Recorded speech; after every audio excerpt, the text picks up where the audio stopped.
Welcome children. Today I'll be doing simple equations. Now, equations, you have a basic idea, I hope, about equations, but still.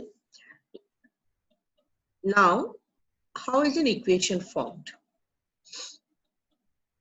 Now here we are going to learn simple equations in one variable. To understand that,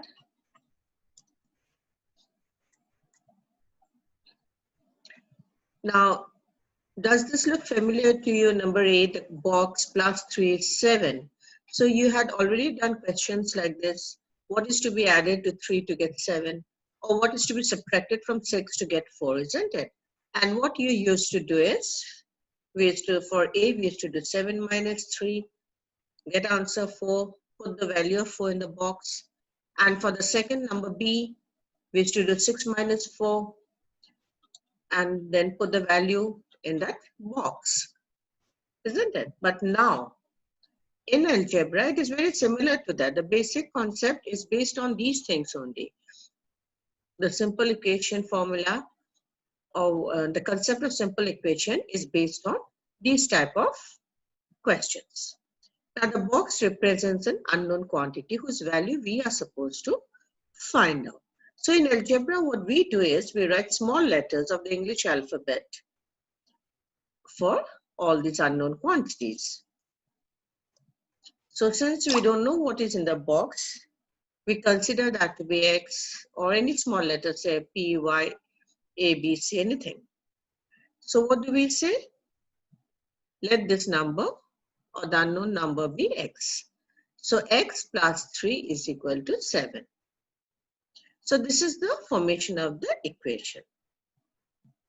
Now here we don't know this. So what do we say? Let the unknown quantity be, say, X, or here I've taken as P. Or you can take S, D, C, D, anything else, any small letter. So 6 minus P is equal to 4. The solution will come later on, but this is the formation of the equation, or what an equation exactly is. And in this case, these are called unknown quantities. X and P are unknown quantities whose values we are supposed to find out. Now, what is an equation? You have learned about terms, expressions, coefficients, isn't it? So now we are going to learn what is an equation. Now, here I've just written a few mathematical sentences. Now, what do you mean by mathematical sentence? Sentence in language means what? It is a group of words that has to make complete sense, isn't it? So similarly, the mathematical sentences are also statements.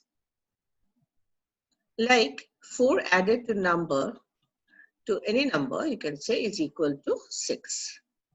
Now, we don't know that number. So 4 added to a number A number is equal to 6. So what do? We take that number to be X. And we write X plus 4 is equal to 6. Now 8 subtracted from a number. So P minus 8, let the number be P. And we write P minus 8. 8 is subtracted from P. Now here there is no equal to sign. Now the next one, present age of Simran is 30 years. Who is 26 years less than her father. That means Simran is 26 years less than her father. So if the present age of Simran's father is Y years, then Y minus 26 will be the present age of Simran. Because Simran is 26 years less than her father. And also we know the present age of Simran is 30 years. So we have what? Y minus 26 is equal to 30. Then a number is multiplied by 10 and then divided by 3. So we say 10x by 3. So these are things you are familiar to you, isn't it? Now, when you consider this P minus 8, 10x by 3, I think these you have been doing since last year. Even we have done this year also. So these fall under the category of expression. P minus 8 is an expression where there are two terms, P and 8. And there a subtraction sign is separated by a subtraction sign. So here there are two terms. This is also an expression, but it is a single term, 10x by 3, isn't it? Because only when there's a plus or minus sign, we get different number of terms. When there's a minus, now here there's a minus sign, so we have two terms here. But here there's no plus and minus sum, so this is a single term, 10x by 3. But these things, where x plus 4 is equal to 6, y minus 26 is equal to 30, these are equations. So what do you observe? And this side is the left-hand side, and this side is your right-hand side. So what do you observe from here? That both the groups have literals. Literals means variables. And also they have constants. Here there's 8 constant, here there are 4, 6, all these are constants. But the difference is group 2 has an equality sign, whereas group 1 doesn't have any equality sign. So when the expression on the left-hand side is equal to the expression on the right-hand side, and they're equal and it's separated by an equal to sign, an equality sign, then the statement is called an equation. So this cannot be called this expression cannot be an equation. So I hope you have understood the basic thing about what an equation is. Now, however, when I say 4x plus 5 is greater than 6, or say 2y plus 3 is less than 3y. Now, these are inequalities. They are not equal. The left-hand side is not equal to right-hand side. So these cannot be equations. So what do we see? An equation remains the same when left-hand side and right-hand side are interchanged. Now, this is another note. When the left-hand side and right-hand side are interchanged, the equation remains the same. That is, I can also write 30 is equal to y minus 26. Okay, like 4 plus 5 is equal to 9. 9 is also equal to 4 plus 5. We can write it that way also. Similarly, it is for an equation. So I hope till here it's clear. So in short, we say an equation is a condition on a variable. That means the value of x can be solved, that left hand side will be equal to right hand side only for a particular value of the variable. Like suppose I have 2x plus 8 is equal to 6. Now x cannot be any value. If I write 1, then 8 plus 2 is 10. It is not 6.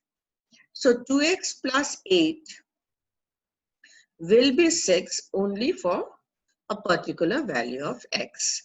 So that is why an equation is a condition on a variable. Now the condition is that two expressions should have equal value. That means these two. This is one expression, this is one expression. They must have equal value. And another thing we have to remember is that at least one of the expressions must contain the variable. Now, there should be a variable either here or here, or on both the sides. Like here you have 2x plus 8, so there is a variable here, but this side is a constant. Now here it is 18 minus 5m is equal to 2m plus 7. So on both the sides you have a variable. Now 15 is equal to 6x by 5. So here you have the variable on the right hand side. So a variable must be present for an equation. Then there should be an equality sign. Okay, so now we come to what is a simple equation or a linear equation in one variable. Here same thing. An equation having one variable with highest power 1 is called a linear equation in one variable or a simple equation. Now what do you understand by this? Okay. Like we have 4x plus 1. Now x is the variable and is equal to, what did I write? Say 5, 4x plus 1 is equal to 5. So x is one variable. And what is the power of x? 1x to the power of 1 is x. Or we can write 4x plus 2 is equal to 3x plus 5. Or 4x plus 3 is equal to 2x minus 1. So both should be xx or both should be yy. And the power should be 1. That is not x square or x cube or y square y cube. We should have only x, y, z A, B, C, and so on. Okay, and it should be only one variable. Then that equation is called simple equation. If I write x square plus 1 is equal to 4 or x square plus 1 is equal to 5, that will not be a simple equation because the value of x is what? The power of x is 2, isn't it? So that will not be a simple equation. Now these sums, you try it out. 4.1, number 4. I'll just tell you, let's say, you have done all this before also. The statement is given, the sum of numbers x and 4 is 9. So you write that statement, the sum of numbers x and 4 is 9. Then you write answer, x plus 4 equal to 9. Okay. So similarly, you do all the sums. Now number 5, the statement is given. Say p plus 4 is equal to 15. Now I've given you only the from number 5. Now p plus 4 is equal to 15 means what? The sum of p and 4 is 15. Or 4 when added to p is 15. So it's how you write. M minus 7 is 3.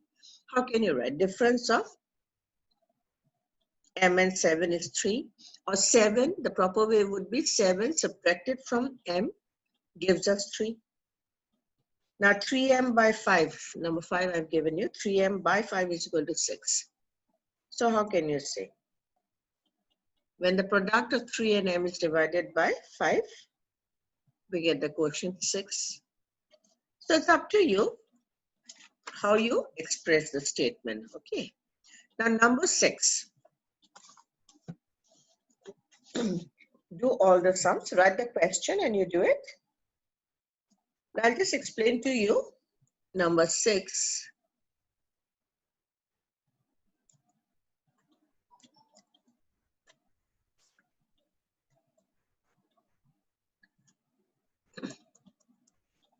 Now when you open your textbook and you do read the question properly.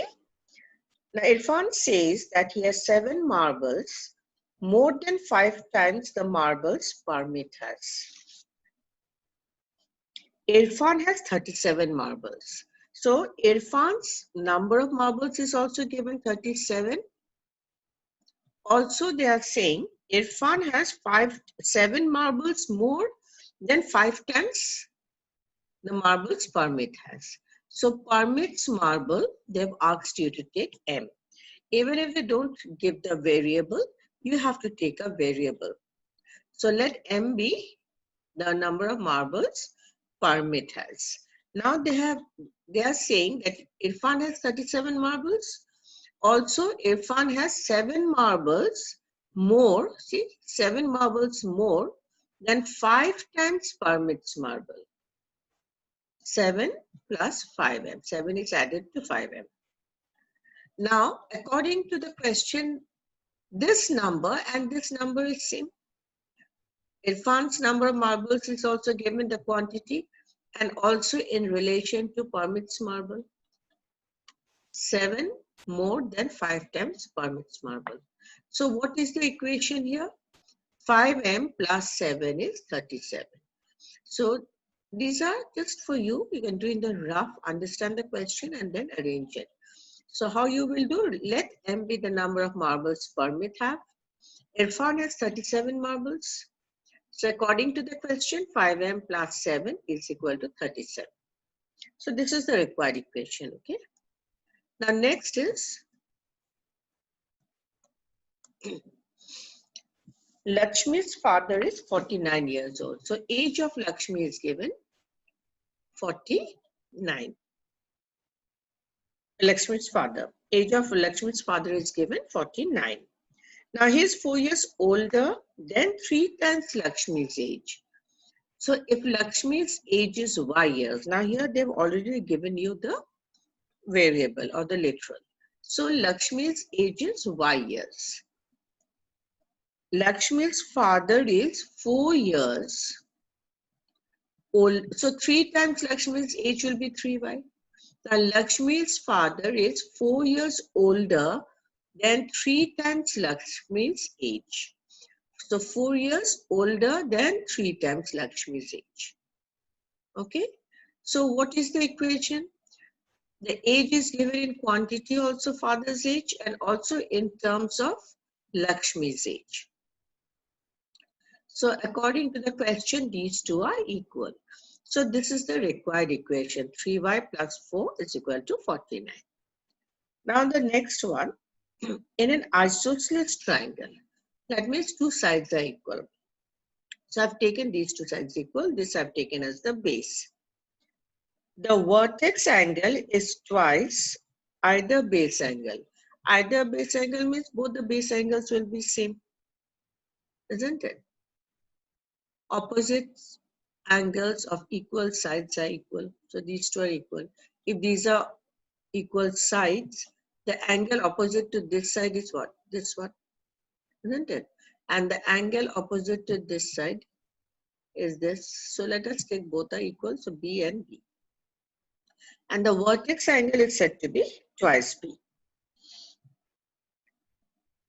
So let the base angles be a measure B degree. So vertex angle is twice B degree because according to the question, vertex is twice either of the base angle.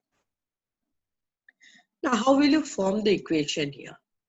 They have not given you anything more, but they have given you a hint that the sum of the three angles of a triangle is always 180 degree. So how will you form the equation? So we write required equation is B plus twice B is 180 degree. Because they have given you this hint, isn't it? Because sum of the three angles of a triangle is always 180 degree. So you can form that equation. Now here if you observe, all are like terms. Like terms means what? The same algebraic factor. And what is the algebraic factor in each of this case? B.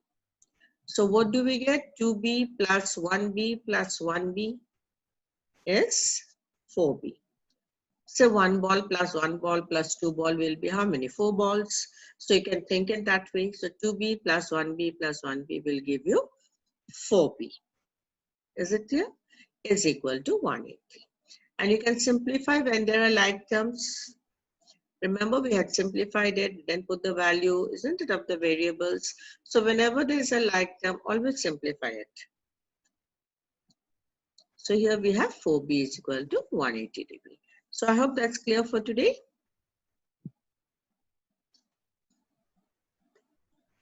So children, please do the work. It should be completed by next week. There'll be more work coming, so try to do it today only as you go through this. Till then, be safe. Goodbye.